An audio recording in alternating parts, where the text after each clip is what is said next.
اللہ، ارے اللہ کے بن جاؤ، ہاتھ جوڑتا ہوں، اللہ کے بن جاؤ، اللہ کو اپنا بنا لو، اللہ کو اپنا بنا لو، اللہ کو اپنا بنا لو، اللہ سے دوستی لگا لو، اللہ سے یاری لگا لو، اللہ کے آگے سر جھکا لو، ایک دوسرے سے محبت والے بن جاؤ۔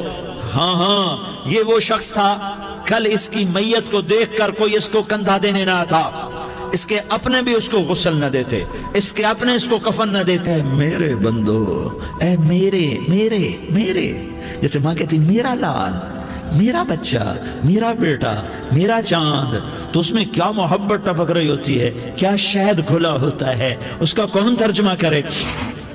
تو میرا اللہ کیا کہہ رہا ہے؟ اے میرے بندو، کون سے بندے؟ لیاری کے متقی، تہجد گزار، مرد عورت، نہیں نہیں نہیں نہیں نہیں، الذین اسرفوا علی انفسہم۔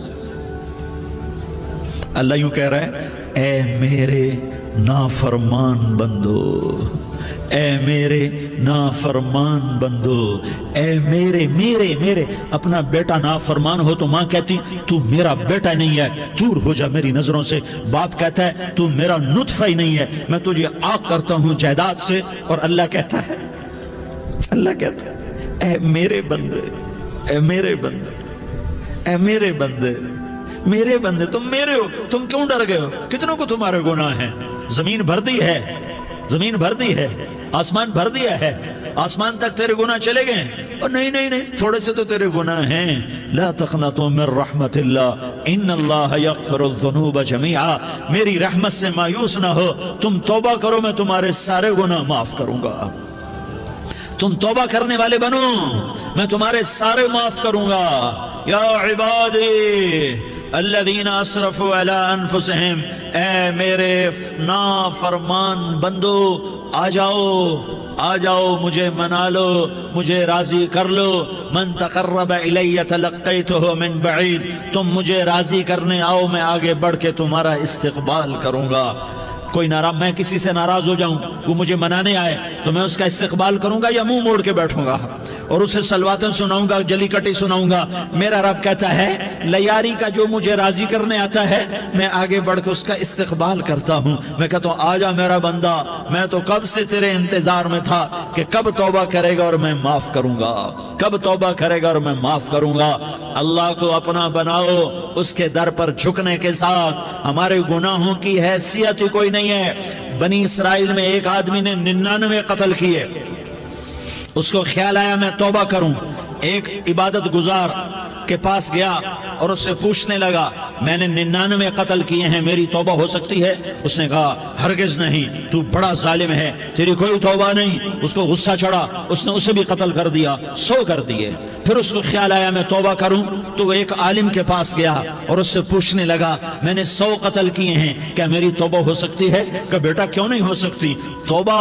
ہائے ہائے ہائے ہائے ہائے۔ میرا رب ایک مثال دیتا ہے، کہتا میرا بندہ تو اتنے گناہ کر، اتنے گناہ کر کہ زمین کو بھر دے، اس خلا کو بھر دے، چاند تاروں ستاروں کو بھر دے، اتنے گناہ کر کہ آسمان کی چھت کو لگا دے، زمین سے اٹھا اور آسمان کی چھت کو لگا دے۔ اتنے گناہ کرنے کے بعد صرف ایک دفعہ کہہ دے یا اللہ معافی دے دے، تو میں سارے ہی معاف کروں گا، سارے معاف کروں گا، ولا ابالی، اور مجھے کوئی پرواہ نہیں ہوگی۔ انہوں نے کہا بیٹا گناہوں کی معافی تو یقیناً ہے، لیکن توبہ کا ہونا ضروری ہے۔ تیری توبہ پکی ہونے کے لیے یہ ماحول چھوڑنا ضروری ہے۔ تو یہ بستی چھوڑ کے اس بستی میں چلا جا، وہاں نیک لوگ رہتے ہیں، ان کی صحبت میں تو رہے گا تو تیری توبہ پکی ہو جائے گی۔ اس نے کہا میری معافی ہو جائے، میری معافی ہو جائے، میں ہر کام کرنے کو تیار ہوں۔ بوریا بستر اٹھایا، جو تبلیغ والے کہتے ہیں گھر چھوڑو، لیاری چھوڑو، بستر اٹھاؤ اور چلے کے لیے نکلو، 4 مہینے کے لیے نکلو کہ اپنی توبہ کو پکا کرو، ورنہ ماحول کی گندگی پھر آدمی کو گرا دیتی ہے، پھر گرا دیتی ہے، پھر گرا دیتی ہے۔ وہ نکلا، راستے میں موت آئی۔ جب موت نے جھٹکا دیا تو اس نے چھلانگ لگائی اس نیک لوگوں کی بس کی طرف، وہ ایسے اس کے ہاتھ آگے، ہاتھ اس کے آگے اور پورا جسم ایسے آگے پھیلا ہوا۔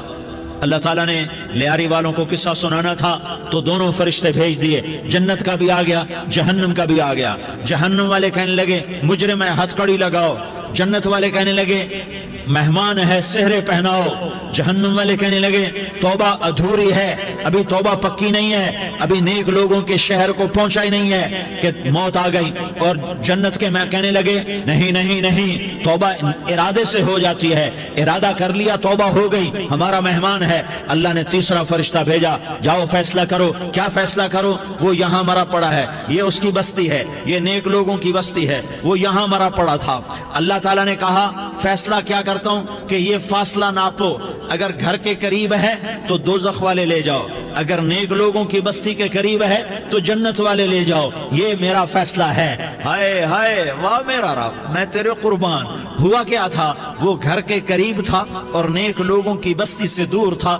جب ناپنے لگے تو اللہ تعالیٰ نے ادھر والی زمین سے کہا جو نیک لوگوں کی بستی کی طرف سے تھی، اللہ تعالیٰ نے اس زمین سے کہا سکڑ جا، اور جو گھر والی زمین تھی اس کو کہا پھیل جا۔ ادھر کی زمین کو پھیلا دیا اور ادھر کی زمین کو سکیڑ دیا۔ جب ناپا گیا تو وہ نیک لوگوں کی بستی کے قریب ہوا۔ اللہ نے کہا لے جاؤ جنت میں، ہم نے معاف کر دیا۔ اور یہ تو بنو اسرائیل کا آدمی ہے، ہم تو محمد مصطفیٰ صلی اللہ علیہ وسلم کے امتی ہیں۔ ایک بنو اسرائیل کا آدمی، اس کا نام تھا کفل، اور روزانہ رات کو نئی لڑکی اس کے پہلو میں آتی، شراب کا دور چلتا اور زنا کا سے منہ کالا کرتا۔ ایک رات ایک لڑکی کو 60 دینار دے کر لایا۔ 60 دینار کوئی 10 لاکھ روپیہ بنتا ہے۔ کیا مال تھا کہ ایک رات کا 10 لاکھ دے کر آیا۔ جب کمرے میں داخل ہوا تو وہ لڑکی رو رہی تھی، تو کفل نے پوچھا کیوں رو رہی ہو؟ میں نے زبردستی تو نہیں کیا۔ تو وہ اس نے روتے ہوئے کہا کفل میں پیشہ ور عورت نہیں ہوں، میں عزت دار عورت ہوں، مجھے بھوک نے یہاں تک پہنچایا ہے۔ میں یہ کہا کرتا ہوں جب سردار لوگ، جب مالدار لوگ زکوٰۃ نہیں دیتے تو غریبوں کی بیٹیاں نیلام ہو جاتی ہیں۔ مالداروں سے کہتا ہوں، ان سرداروں سے کہتا ہوں کہ اللہ کے نام پر دیا کرو کہ غریبوں کی بیٹیوں کی عزتیں بحال رہیں۔ تو کفل نے جب دیکھا اور جب سنا، آنسوں کو دیکھا اور اس کی بات کو سنا، تو وہ اس کا وحشی دل، پتھر دل، کیا آنسوں نے کام کیا کہ وہ رونے لگا، کفل رونے لگا۔